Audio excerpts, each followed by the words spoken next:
2,500 fixed speed cameras in Britain now, and by the end of the year there could be almost as many mobile speed traps. They're the sort which are generally hidden in the back of enforcement vans. Inside Out has discovered extraordinary evidence of operational problems which could mean thousands of motorists have been prosecuted in error. There are several types of laser guns used in Britain, but they all work on the same principle. Now, the gun works by sending out a beam of infrared light. Now, ideally, this should be targeted at the number plate of a car, because number plates have a special reflective coating which bounce the beam straight back into the machine. As the car moves, this device quickly takes a series of distance readings, and from those works out the speed of the vehicle. Dr. Michael Clark is an expert in laser technology. He believes the guns can give false readings. Here, the car he's aiming at is 34 feet away, but the gun is registering 89 feet. Why? Because the laser beam is being reflected. What's actually happening is the device is sending out a laser beam, which is hitting the wing mirror on the car, and then it is being reflected onto the sign. That ice sign That ice sign over there. Right. It's then coming back off the ice sign, back onto the wing mirror again, and back into the receiver. Dr. Clark believes this reflection effect could lead to false speed readings from moving vehicles. And that's not all. A gun works out speed by measuring the changing distance between itself and a vehicle. So if the gun is accidentally moved while taking a reading and the beam slips along the side of a car, this can affect the result too. I have here again another device this time, and if I just simply point it at the vehicle, straight away we have a 4-mile-an-hour speed reading. So how can you be getting a speed reading from a vehicle that's clearly not moving? This instrument doesn't know if it's moving, so it started off measuring a little bit further away down the vehicle. Now it's a bit closer, so it thinks there's a speed reading. It's as simple as that. Now, of course, this is very relevant. If a policeman is pointing at a vehicle going by and he moves it across, then he will get an increased or indeed a reduced speed reading, and this is known as slip factor.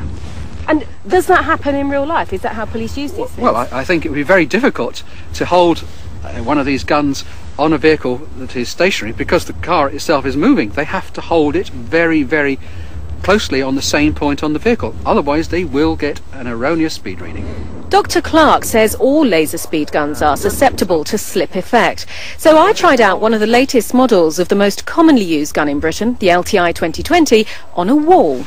58 miles an hour. 58 miles an hour. It's that easy. From a wall. From a wall. That's not moving. It's not moving. That is amazing. Definitely not moving. So in theory, if an operator moves the gun along the side of a car while taking a reading, this could add the length of the car to the distance travelled. And we calculated this could add up to 30 miles an hour to the speed recorded.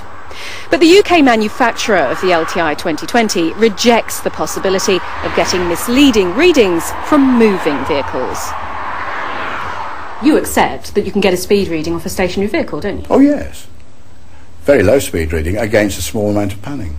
But what you're saying is when that vehicle is moving, the laser gun does what? It traps out any panning errors. Frank Garrett says when used on moving vehicles, the guns can detect slip effect and will display an error message rather than a false speed. We didn't get an error reading. We got a reading of 4 miles an hour. Yes, you would against a stationary target. Potentially you that would. Couldn't happen on a moving target. That's exactly right. But a reading of maybe an extra 2 miles an hour could happen on a moving target. I think that's highly unlikely. No more than 1 mile an hour, if at all, but in any event, 2 miles an hour. In your user manual, you do acknowledge the possibility of a slip effect. You say that the equipment is designed to have the least chance of a slip effect. Yes. So you are acknowledging the possibility. You have to understand that that particular manual is written for training purposes, and so it's wrong.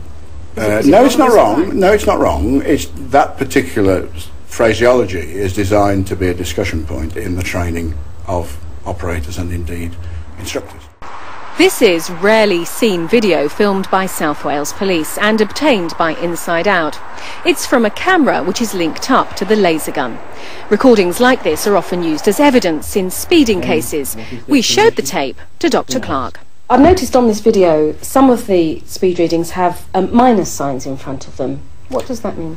If there is a minus sign in front of it, Like we had there. just like we had there, Right. that means the target has been measured as going away.